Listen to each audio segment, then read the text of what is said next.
discovering the wonders of our state's natural resources and exploring the thrill of outdoor adventure. Mississippi Outdoors is a co-production of the Mississippi Department of Wildlife, Fisheries and Parks and Mississippi Public Broadcasting.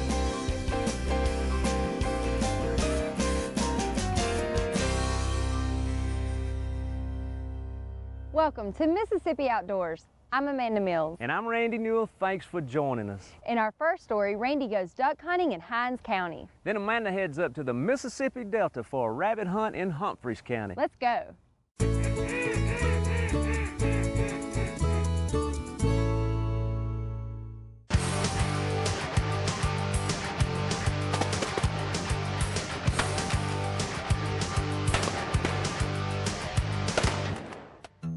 Hey folks, we're at Providence Plantation this morning and we're going on a duck hunt. We're out here with Jimmy Grant. Jimmy, thanks for having us. Well, welcome to Providence. I'm gonna let you introduce our duck hunting posse. Well, Billy Munger from here in Jackson, Bruce Kleeman from Texas, and Rob Olson from Canada. Yeah. What part of Canada? I forgot. I'm from a city called Winnipeg. Right in the center. It's minus 30 degrees at the moment up there. So I'm happy to be here. Rob's president of Delta Waterfowl. We're just excited about having him here with us this morning. Thanks for having me, And guys. we're going to go on a little flooded barnyard grass field and hopefully kill some ducks this morning. Y'all been seeing ducks this week? We have. Even with the warm weather, we've just been very fortunate. Our ducks have stayed, and I hope they're still there this morning. I can promise you one thing, I don't know if we're gonna get any ducks, but Rob's definitely gonna get picked on. He does not talk like us. He told me we had an accent. So. Let's go duck hunting, guys. Sounds good.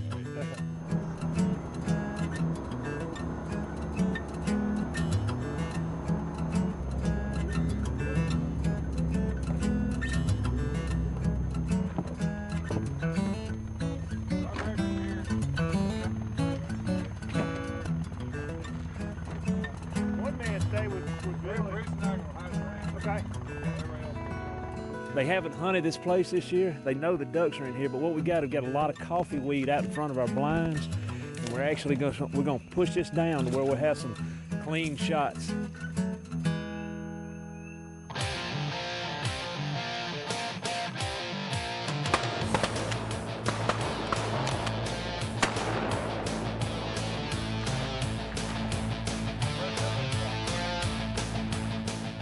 There you go, guys. Pop them.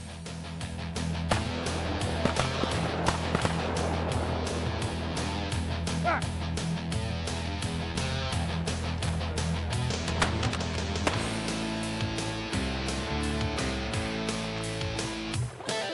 Kill them.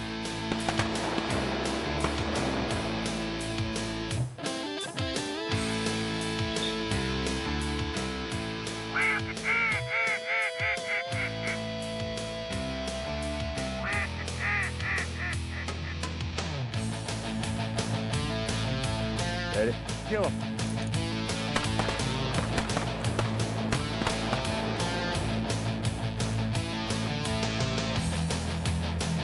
Kill him.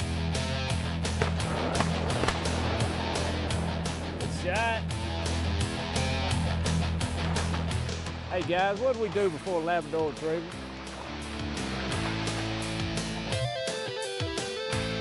Kill him. Good shot.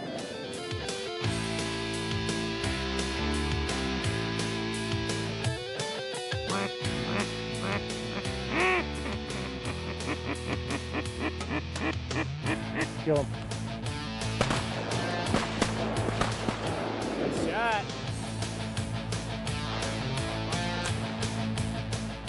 Lots of them. I think we'll get a lot of mallards cooking in.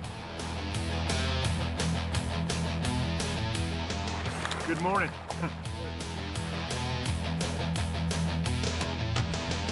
Kill him.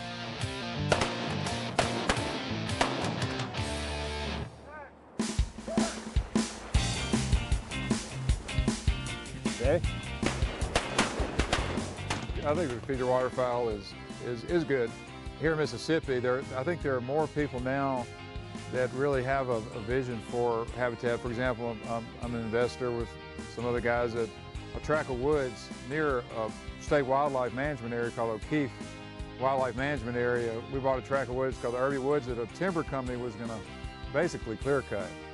And we bought that piece of property and we preserved it for a green tree reservoir. And now it's a place where there's great duck habitat that would have been destroyed.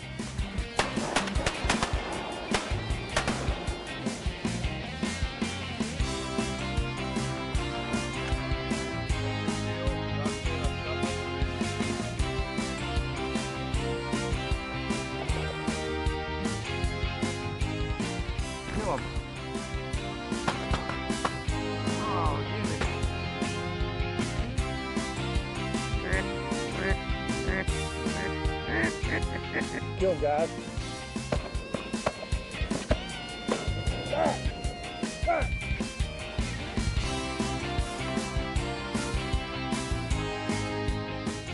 Guys, y'all know who shot that duck. Man, if we don't shoot another duck, this has been unbelievable. This is a great hunt. That's a beautiful hunt. Oh, man. Hey folks, we're here for day 2 of duck hunting at Providence Plantation. Yesterday morning was one of the most awesome duck hunts I've ever been on in my life. Jimmy overheard y'all saying that we was coming to the honey hole today. I can't imagine. We're at the honey hole, but it's 70 degrees into January. I don't know. We'll just have to wait and see. You've even got sweat. I know. I'm sitting there just pouring sweat. Hey, we're here. Let's try it. Let's go duck hunting. Sounds good. Hey, back, Greg, back. Back.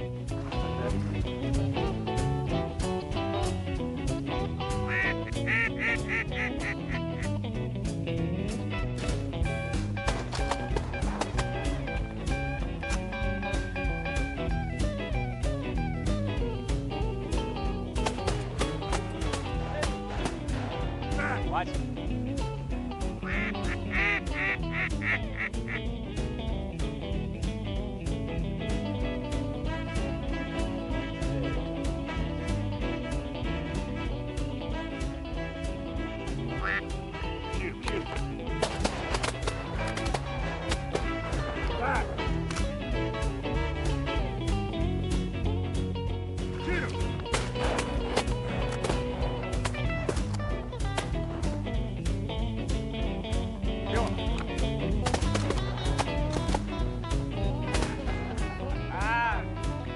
Attaboy. Kill him, guys. Kill him. Hey! Oh man, that was good. That's what I like to do.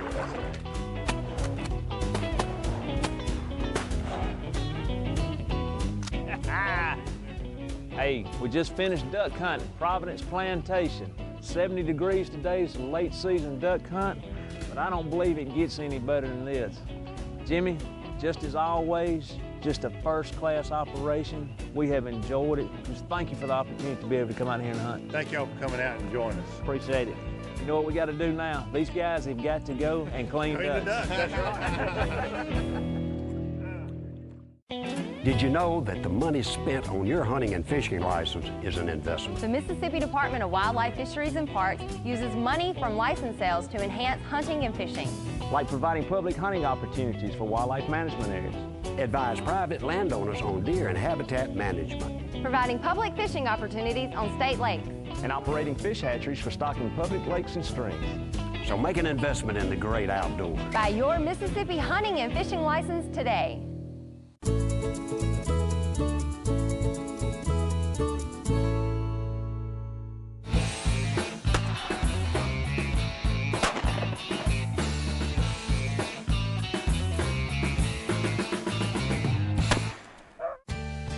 This morning we're going rabbit hunting in Humphreys County. I'm with my friend Irby Stewart. Irby, tell me about today. We're in some old abandoned catfish ponds, and they've grown up, and we're going to get into some rabbits today. We hope there's a lot of rabbits here. Looks like the guys are ready, the dogs are ready. Let's go. Come on. Come in here. Look forward. Come on, look in here. Look in here. Look forward.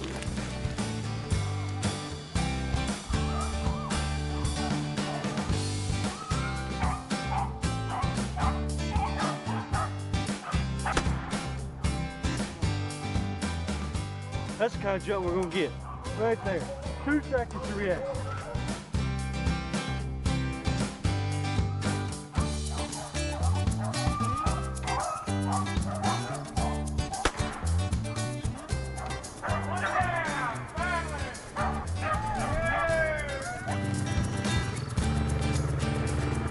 What kind of rabbit is this? What you call a hillbilly rabbit. Hopefully we'll get into some cane cutters, and that's a big rabbit. That's some good eating right there. That was just one fine shot, just dead out running. What about that when you shot before that? Well, he was sitting still. I couldn't hit him either.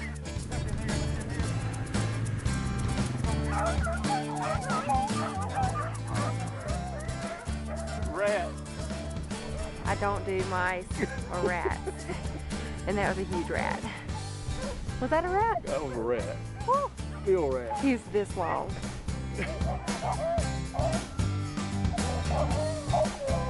Right here, man. Here comes, man. Here goes, man. Get him right there in front. Right there in front.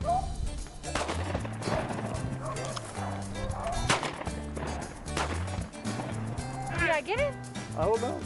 I couldn't see it anymore. Did you go like you wrong? Yeah, I thought it was. No. That was fun anyway.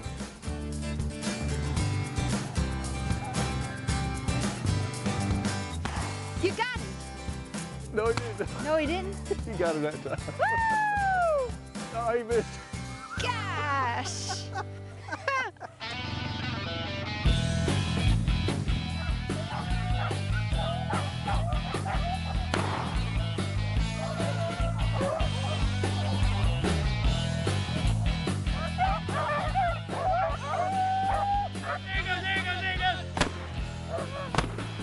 Dang it, I knew. Knew that rascal would do that. Woo! All right, finally. Well, congratulations. Thank you. We ran that rabbit throughout. Yeah, he went through everybody, and I finally slid on the back end and got a shot. Finally hit one. The dogs did good. They did good. It's good. Dead diamond. Dead. Let's find another.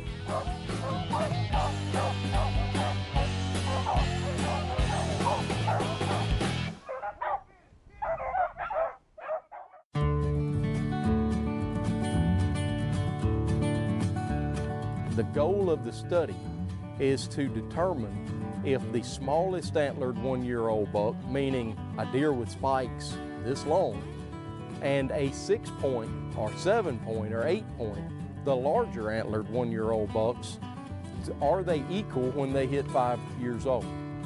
And in order to do so, they've got to live to be 5, and then they've got to be harvested at some point at 5 years old or older.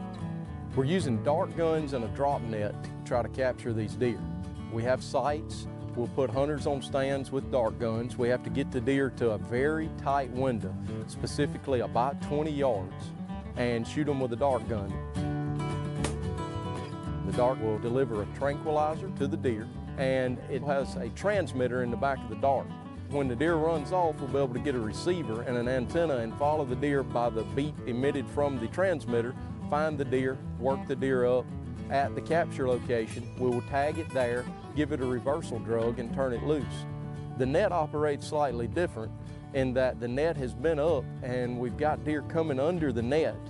And as the deer get near the center pole, we will hit a switch, a remote control, which will drop the net onto the deer.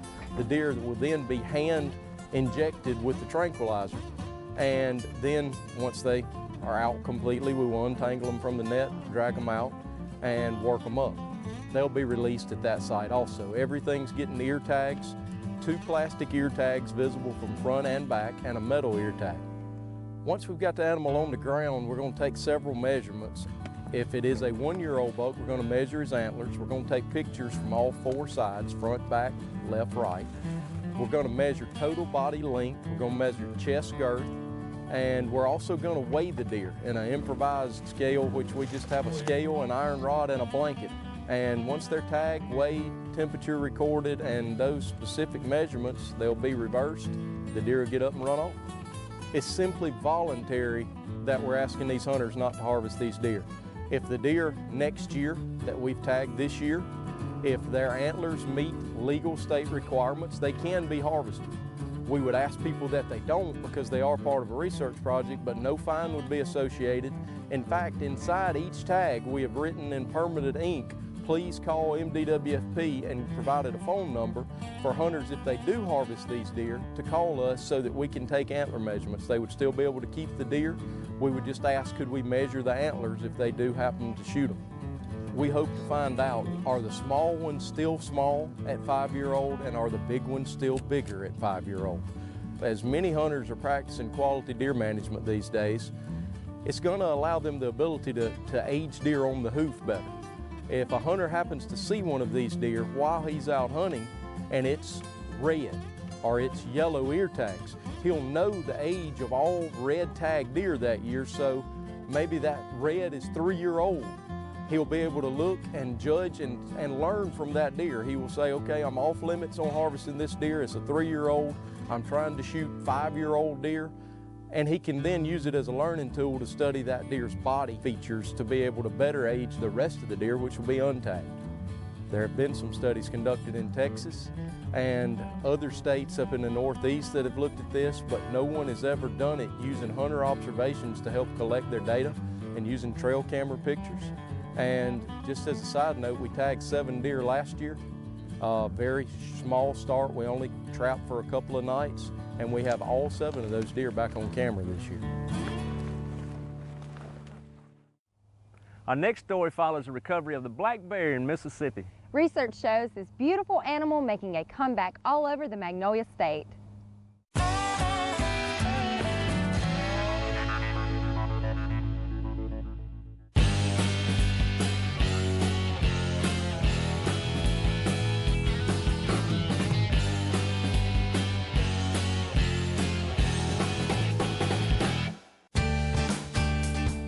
Bears are listed as endangered throughout Mississippi, and of course the Louisiana black bear, which is the subspecies that's found in the southern 2/3 of Mississippi, it's listed as federally threatened under the Endangered Species Act.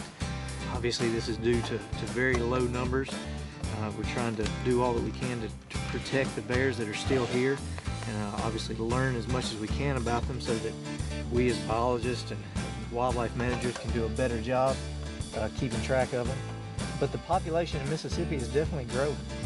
You know, by our estimates, it has literally tripled in the last 6 or 7 years. Now, of course, that number is still relatively low. We estimate there are probably about 120 bears throughout the state, which obviously isn't very many considering an entire state. But when you consider how fast it's grown just in the last 6 or 7 years, you know, it's pretty impressive. It's the 1st of March. We are going to do some aerial telemetry, which is where we're going to take this airplane up with these antennas affixed to the wings, and we mount them to the strut of the wing. We have one on each side of the plane. It gives us a directional signal finding ability. We have a switch box inside of the plane which we can flip back and forth from left to right. That way when we do pick up the signal, we can zero in on it. Today we are going to fly over the lower delta, tracking down and marking locations on some of our radio-collared bears. In particular, some of our radio-collared female bears.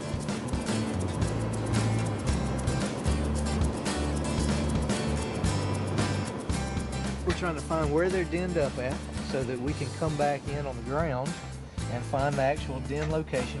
And then we're going to do what's called a den check, which is where we tranquilize the female bear.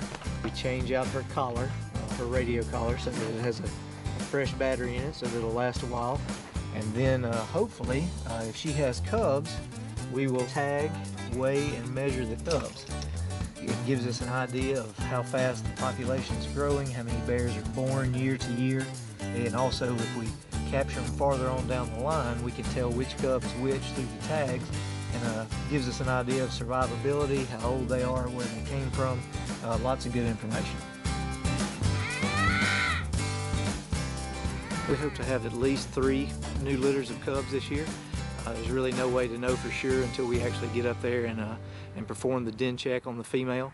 But We expect to have at least 2 or 3 different litters of cubs this year. Anything less than that, and we'd be pretty disappointed.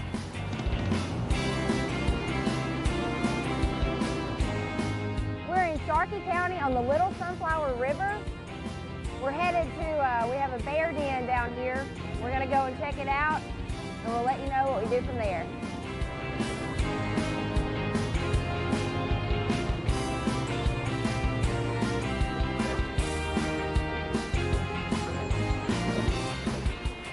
We are probably we're probably about 100 yards or so from where the bear was denned at.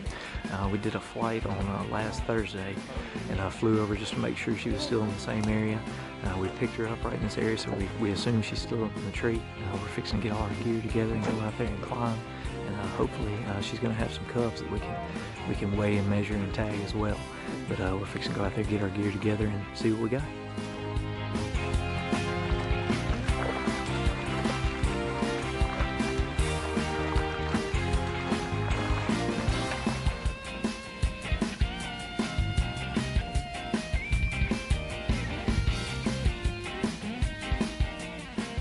See the one round hole? Yeah. Watch it, you'll see her ear move into it. Keep your eye on it, you'll see her ear come up into the hole. Yeah.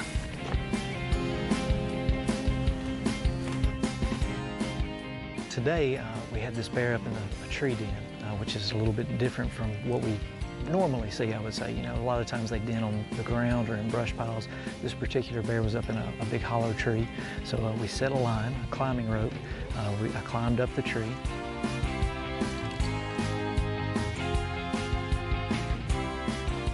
We used a little CO2 pistol to fire a special dart that has a modified needle on it.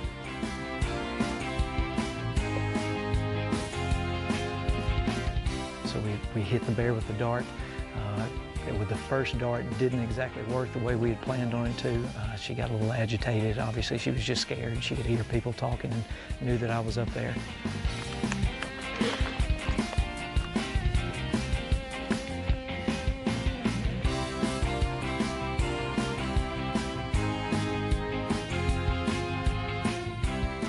The second dart worked great though. She came down out of the tree, and we were able to replace her collar. We got lots of good measurements on her. We'll get a lot of incredible information off of that collar as well. So overall, it really turned out well. She wasn't going to hurt me. That's not her goal. She's just trying to get us away from her. And so, you know, I came down the tree and let everything kind of calm down. And eventually, she came out of the tree on her own, and then we were able to work her up once the drug took effect. You know, as we put these collars on different bears in different parts of the state, it gives us new information about that particular area of the state that we didn't know before. And that's where a lot of the graduate research from Mississippi State is going to really pay off big dividends. We've been involved in this project for about 1 year now, and what we're doing is looking at resource use, particularly trying to understand which habitats black bears in Mississippi prefer. We have so far information from about 5 different black bears in Mississippi with these GPS collars. This bear earlier today was a gold mine for us because she had almost 2 years of solid information where we have a location about every 5 hours over the last couple of years, so an incredible amount of information on what bears in Mississippi do. We have radio collared 28 different bears in the state of Mississippi in the last 6 years. Now, obviously, not all those collars are still working. Some of them have dropped off, or the batteries have died, or whatever the case may be. But we have gathered telemetry data, or tracking data, on 28 different bears in the state. This data is, you know, new data that we didn't have before. Gives us a lot of good information about, you know, habitat preferences, movements, den usage, lots of things that we really had no way of knowing before.